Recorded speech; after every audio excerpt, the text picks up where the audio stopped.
छत्तीसगढ़ के 3 महान विभूतियों को इस बार फिर पद्मश्री अलंकरण से नवाजा गया है, जिसमें प्रमुख रूप से पहला है बालोद जिले के लाटाबोर निवासी श्री डोमार सिंह कुंवर जी, जो कि नाचा कला हेतु इनको पद्मश्री अलंकरण से नवाजा गया है। और दूसरा है दुर्ग जिले निवासी श्रीमती उषा बारले जी, जो कि पंडवानी गायन को आगे बढ़ाने हेतु इनको पद्मश्री अलंकरण से नवाजा गया है।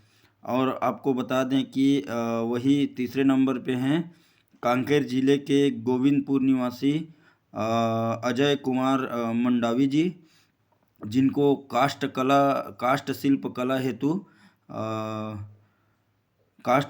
हेतु पद्मश्री अलंकरण से नवाजा गया है।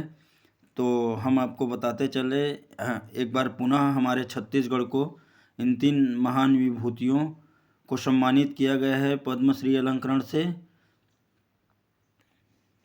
हम आपको बताते चले कि 26 जनवरी गणतंत्र दिवस 2023 के अवसर पर छत्तीसगढ़ से इन 3 महान विभूतियों को पद्मश्री अलंकरण से सम्मानित किया गया है। दिल्ली में राष्ट्रपति श्रीमती द्रौपदी मुर्मू जी द्वारा और इन सभी को सम्मानित किया गया है।